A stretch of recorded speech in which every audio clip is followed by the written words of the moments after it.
여러분 평안하셨습니까? 오늘도 우리 주님께서 우리들에게 새날을 주셨습니다. 새날을 정말 새 마음, 새 소망으로 살아갈 수 있기를 바랍니다. 날이 많이 더워졌습니다. 더위에도 모두 건강하시기를 바랍니다.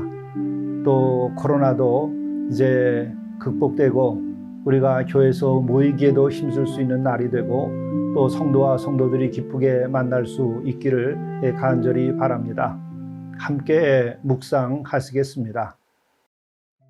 땅과 거기에 충만한 것과 세계와 그 가운데 사는 자들은 다 여호와의 것이로다.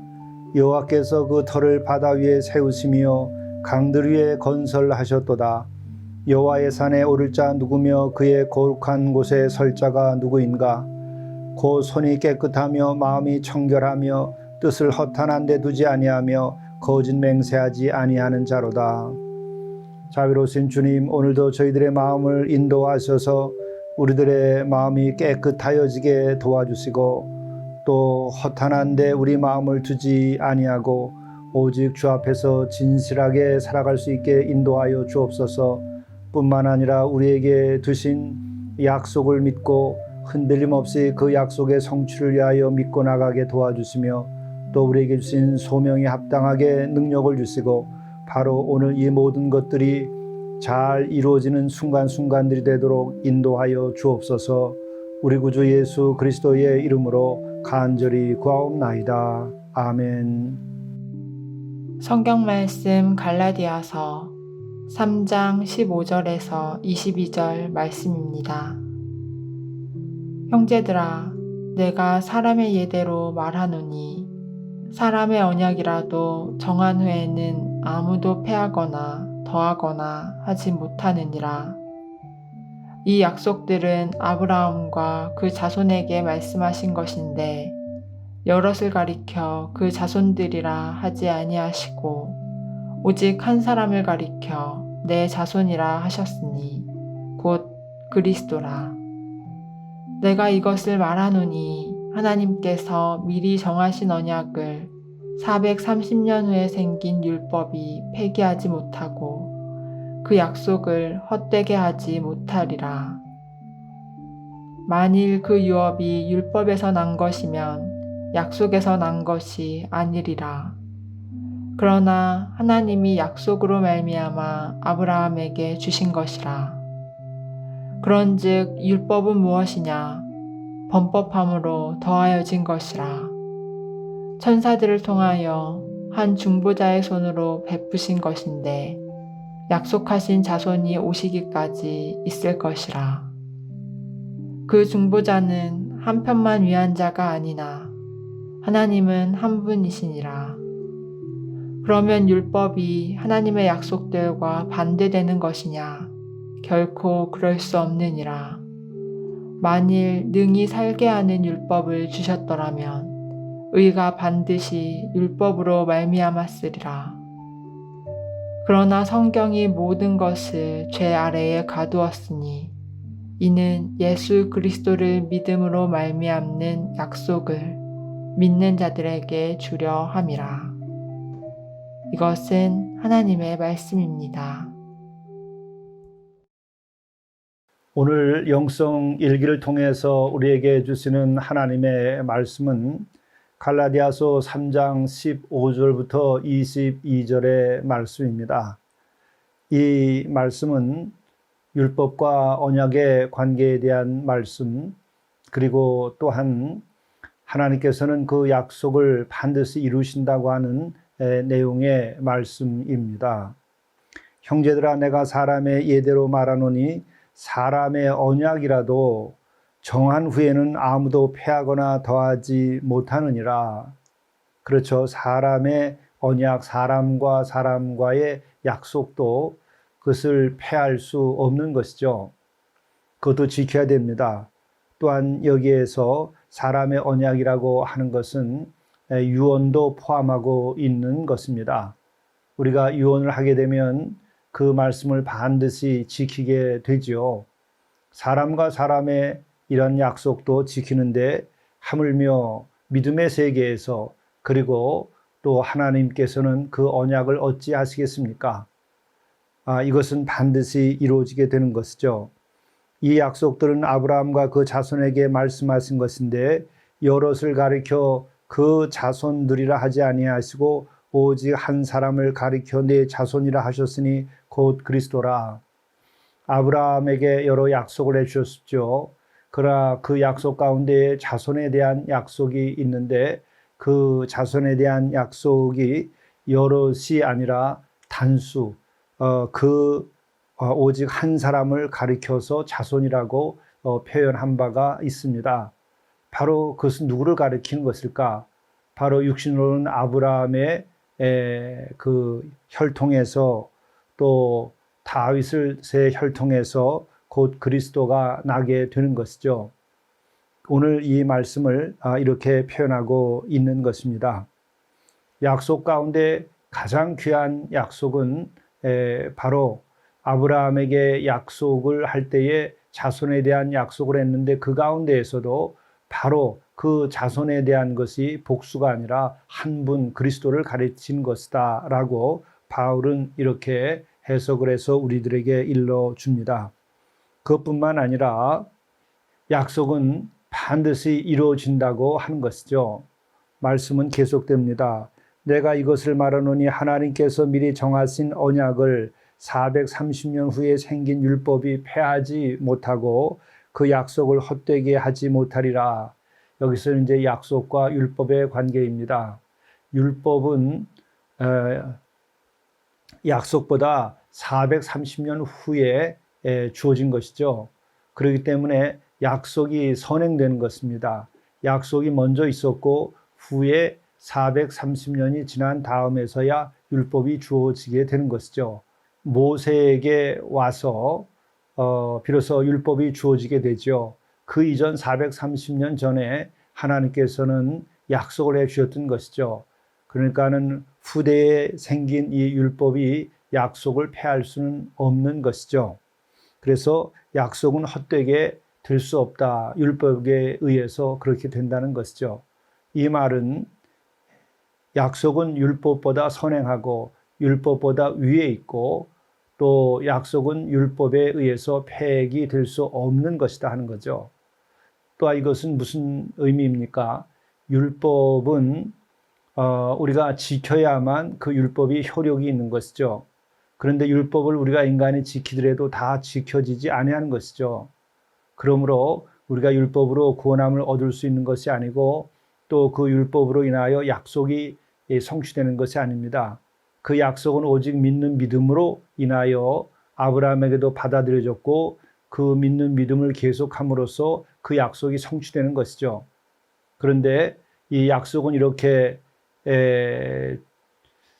주어졌을 뿐만 아니라 후대에 있는 율법이 약속을 또한 폐할 수 없다는 얘기도 지금 동시에 하고 있는 것입니다. 그리고 또한 율법은 무엇이냐? 범법함으로 더하여진 것이라 천사들을 통하여 한 중보자의 손으로 베푸신 것인데 약속하신 자손이 오시기까지 있을 것이라.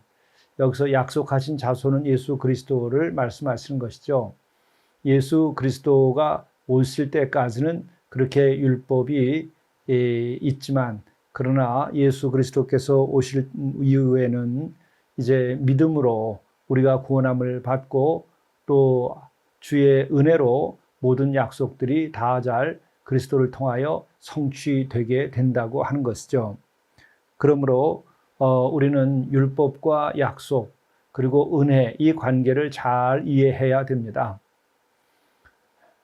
오늘 말씀의 요지를 다시 한번 말씀을 드리자면 약속이 먼저 있었는가? 율법이 먼저 있었는가? 율법이 이 약속보다는 430년이나 후대에 있었던 것입니다. 그리고 또한 율법을 통해서 약속이 성취될 수 있는 것이냐? 그럴 수 없다는 것이죠. 왜냐하면 율법은 우리가 온전히 행해질 수 있을 때야 율법이 효력을 제대로 발휘할 수 있는 것이죠. 율법 자체가 나쁜 것이 아니라 율법을 지켜야 하는 우리가 그 율법을 다 지킬 수 없기 때문에 인간의 한계 상황으로 인하여 문제가 되는 것이죠. 그리고 또한 이 약속은 하나님께서 우리에게 주신 것인데 그것은 율법으로 받아들여지는 것이 아니라 믿는 믿음으로 약속이 우리의 것이 되고 또 아브라함이 그와 같은 모범이 되었던 것이죠. 그러므로 우리는 약속을 믿어야 하는 것입니다. 아브라함이 믿었던 것처럼. 그러므로 인하여 약속이 성취되는 것이죠. 그리고 이와 같은 약속은 우리가 율법에 관하여서는 행위가 중요한 것인데 이 약속이라고 하는 것은 인간의 행위가 약속을 받을 만하기 때문에 약속을 받은 것인가? 그렇지 않죠. 은혜로서 선물로서 약속도 주어진 것입니다. 그러므로 이 약속이라고 하는 것은 은혜의 세계이고 또한 믿음의 세계입니다. 그렇다면 율법이라고 하는 것 자체는 전혀 무가치한 것이냐? 그것은 아니죠. 하나님께서 율법도 우리에게 주신 것입니다.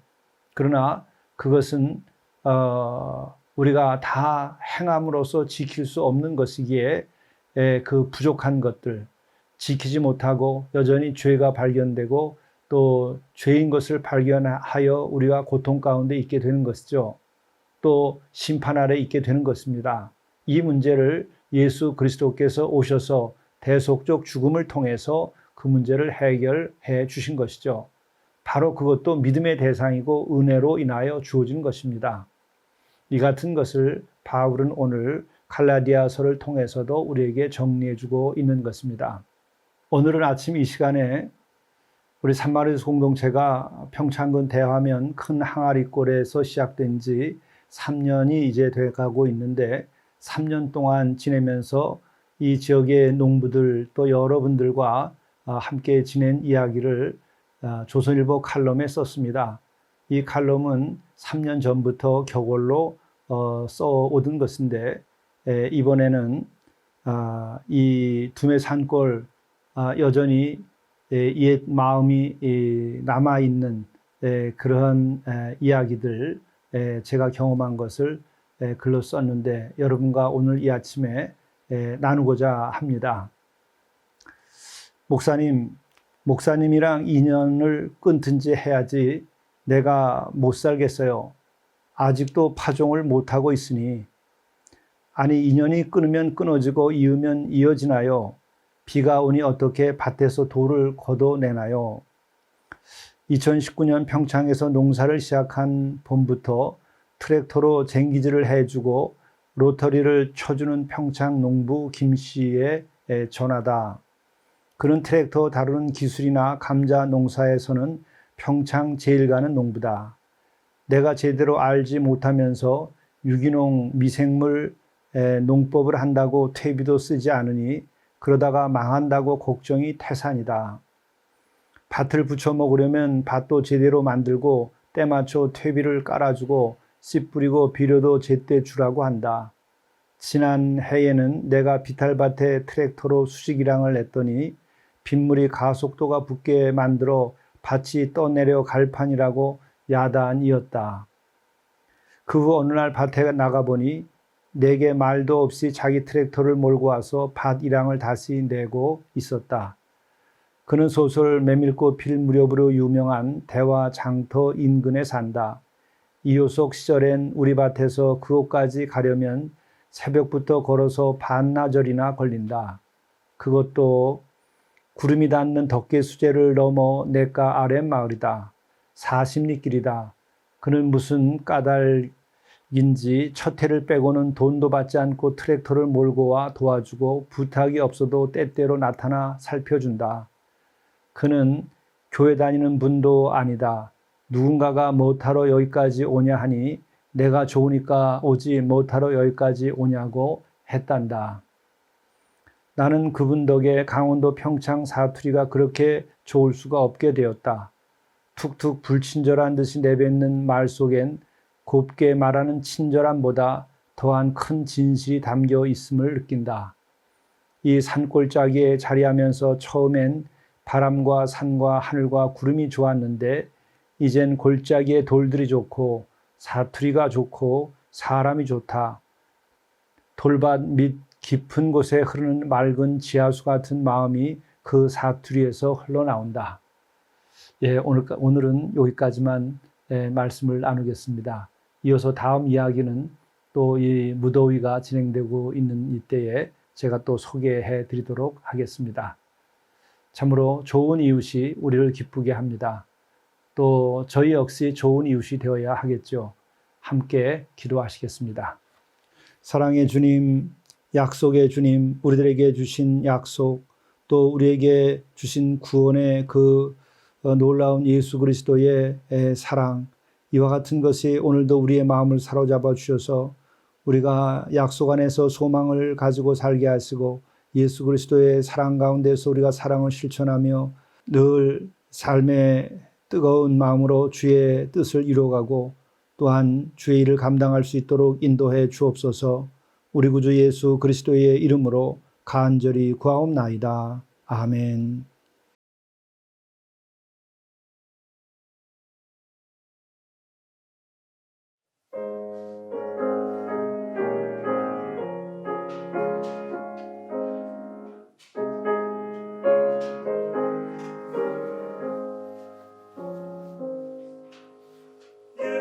예수가 우리를 부르는 소리 큰 산도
용서 받으십시오. 하루가 끝나도록 죄를 쌓아두지 말라 하셨습니다. 가장 무거운 짐이 죄의 짐입니다. 사과할 것을 사과하고 용서받을 것을 용서받으십시오. 주 안에서 자유케 될 것입니다. 천국의 기쁨을 누리며 나날이 새롭게 창조하는 삶을 사시게 될 것입니다.